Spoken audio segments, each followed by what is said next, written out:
khusyuk itu penting banget. Kita kalau misalnya pengen sholatnya jadi rohatun nafs, menjadi rehat bagi jiwa, maka syaratnya khusyuk.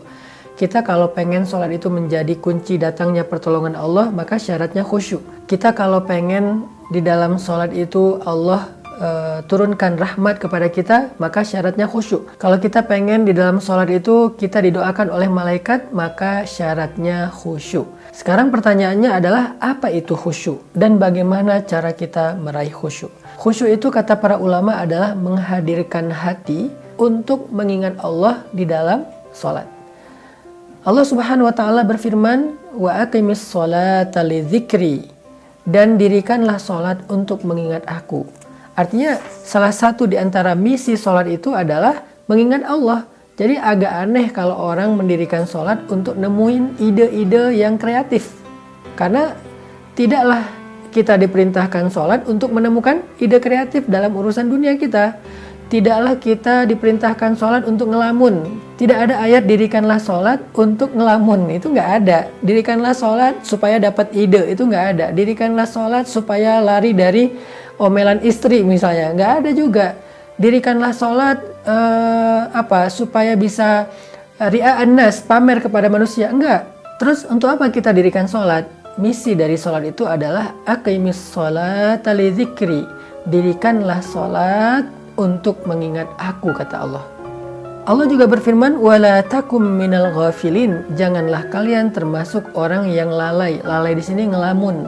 Jangan sampai kita menjadi orang yang di dalam sholat ngelamun, mikirin komen head di akun, mikirin mantan, mikirin kerjaan, mikirin yang nggak penting.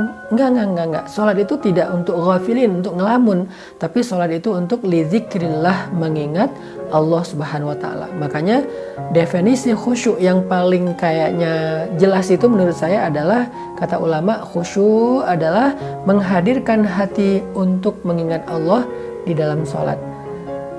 Apa indikasi seseorang sedang khusyuk di dalam sholat? Bagaimana kita tahu kalau kita itu khusyuk? Satu, ketika kita lagi sholat, kita ingat Allah aja, nggak ingat yang lain.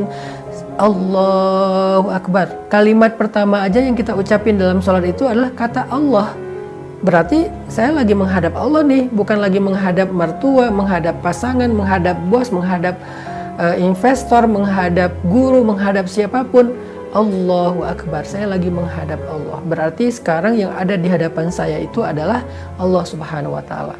Jadi kalau kita pengen tahu kita khusyuk apa enggak, coba kita rasakan kita lagi ingat Allah atau lagi ingat yang lain dalam sholat. Lagi ingat Allah atau lagi ingat kerjaan.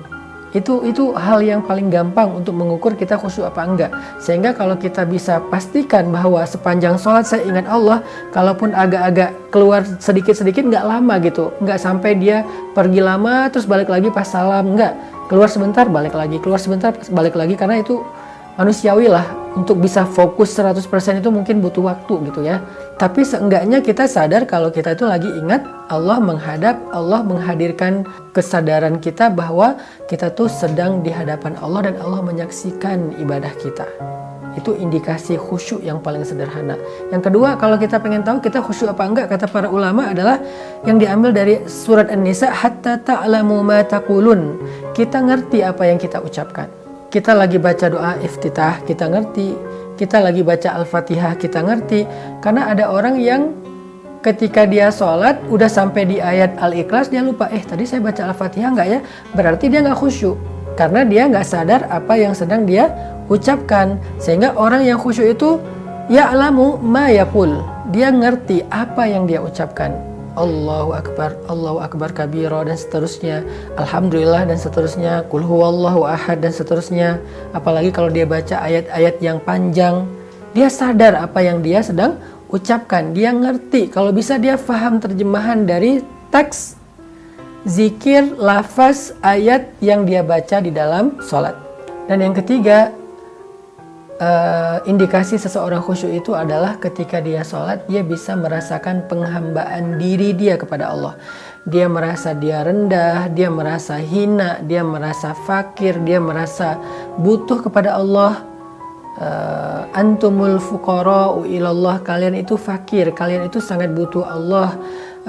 wa nahnu du'afa, kita ini lemah di hadapan Allah, apalagi kita ini hina di hadapan Allah, kita ini banyak aib di hadapan Allah. Saya lagi menghadap Allah, Tuhan saya, dan saya adalah hamba. Hamba itu tunduk merendahkan dirinya di hadapan Tuhannya, dan itulah ciri orang yang khusyuk.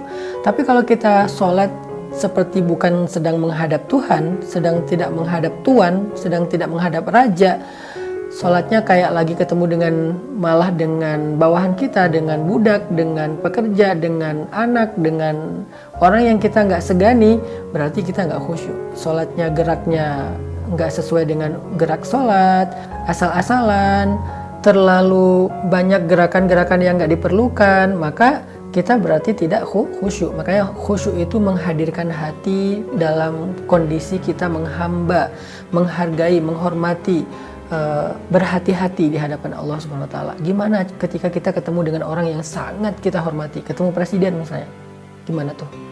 Pasti kita akan memperhatikan cara duduk kita. Saya pernah ketemu orang penting banget ya, saya nggak usah disebutkan siapa, orang penting banget.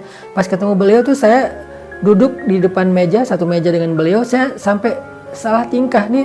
Yang sopan itu gimana? Apakah saya letakkan tangan saya begini di atas paha saya, atau meletakkan tangan di atas meja? Kalau saya letakkan tangan di atas meja, gimana bentuknya gitu. Terus kalau beliau ngomong, apakah saya melihat wajahnya, atau saya ngangguk-ngangguk, atau seperti apa? Itu hati-hati banget karena saya menghargai beliau. Nah, gitu nggak kita di dalam sholat?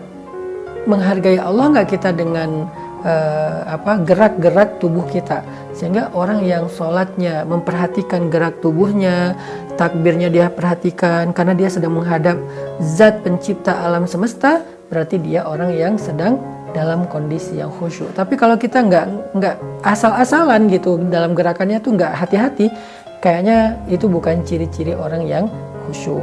Setelah kita tahu definisi dari khusyuk, gimana cara biar kita bisa khusyuk? Cara yang pertama supaya kita bisa khusyuk dalam sholat itu adalah kita belajar merasa butuh kepada Allah Subhanahu wa taala, teman-teman.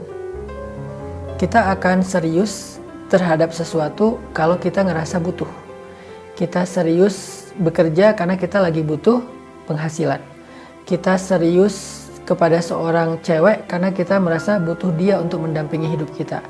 Kita serius masak supaya enak karena kita butuh makan enak. Banyak orang yang nggak serius dalam sholat, artinya nggak khusyuk, nggak menghadirkan hati, pikiran, perasaan dia di dalam sholat karena dia sendiri ngerasa kayak nggak butuh kepada Allah.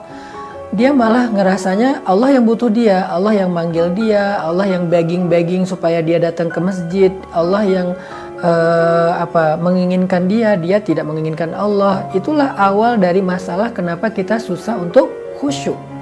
Jadi biar kita bisa khusyuk, kita tuh harus merasakan nahnu fuqara'u ilallah. Kita ini fakir, kita ini butuh Allah banget. Apalagi ketika kita banyak masalah. Coba teman-teman kalau lagi banyak masalah, ngerasain kan gimana sholat kita khusyuk. Lagi banyak masalah banget nih, sampai kita kayak hampir putus asa, nggak bisa berharap ke siapa-siapa. Saat itu kita ngerasain kan betapa nikmatnya sholat kita. Bahkan sholat subuh pun terasa nikmat, biasanya ngantuk, bahkan mungkin gak bangun. Sholat tahajud pun terasa ringan, biasanya berat banget. Sholat sunnah itu jadi ketagihan, biasanya dihindari. Kenapa? Saat kita lagi ada masalah, sholat itu terasa rohah, rehat banget. Karena kita ketika lagi ada masalah tuh merasakan butuh kepada Allah. Tapi kalau misalnya nggak lagi ada masalah besar, kita kayak nggak ngerasa butuh sama Allah, makanya sholatnya susah khusyuk. Sekarang coba belajar merasa butuh pada Allah. Gimana cara belajar merasa butuh pada Allah? Ingat, hidup kita ini seutuhnya di tangan Allah. Allah bisa memberi kita kebaikan dalam hidup dengan mudah. Allah juga bisa mengambil kebaikan itu dari hidup kita dengan sangat mudah. Allah menghidupkan, mematikan. Allah yang memberikan kemuliaan dan menghinakan. Allah yang memberikan kekuasaan dan mencabut kekuasaan dari siapa yang dia kehendaki. Seutuhnya hidup kita itu biyadihil mulk, di tangan Allah Subhanahu wa taala. Sehingga gak ada satu detik pun yang kita gak butuh Allah.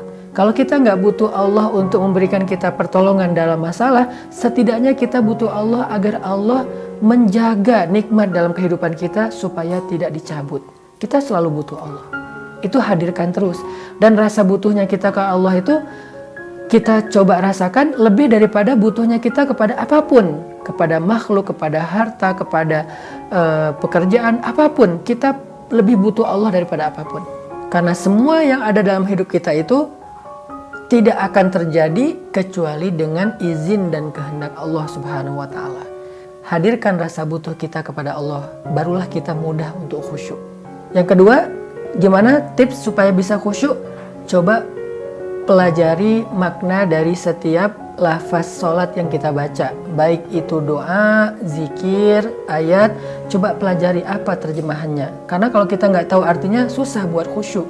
Kita nggak paham apa yang sedang kita baca. Kita baca misalnya kalimat Sami Allahu liman hamidah, Allah mendengar siapa yang memujinya, kata imam. Lalu kita mengucapkan Rabbana lakal hamdu wa lakas syukru misalnya, atau Rabbana lakal hamdu hamdan katsiran thayyiban mubarakan fi. Kita ngerti nggak maksud dari kalimat itu? Coba pelajari terjemahannya. Kita baca misalnya Inna sholati wa nusuki wa mahyaya wa mamati lillah. Tahu nggak arti dari kalimat Inna sholati wa nusuki dan seterusnya? Kita membaca Subhana Rabbiyal A'la. Tahu nggak arti dari Subhana Rabbiyal A'la? Dan banyak lagi lafaz sholat yang harusnya kita ngerti terjemahannya, baru kita bisa khusyuk. Yang terakhir teman-teman, cara biar khusyuk itu adalah hindari hal-hal yang membuat pikiran kita ke distract. Nabi itu serius banget dalam sholatnya, sampai Nabi pernah lagi sholat, Nabi memperhatikan satu helai kain di depan beliau yang punya corak gitu ya, sehingga setelah beliau sholat, kain itu ditutup sama Nabi karena mengganggu sholat Nabi. Bahkan Nabi pernah juga di atas mimbar lagi khutbah, tiba-tiba mencabut cincinnya dan meletakkannya. Lalu Nabi mengatakan, cincin ini telah membuat saya tidak tenang sekali melihat cincin, sekali melihat kalian, kata Nabi. Artinya saking menghargai sahabat, Nabi pun mencopot cincin di tangannya supaya bisa menghargai sahabat yang sedang Nabi nasihati.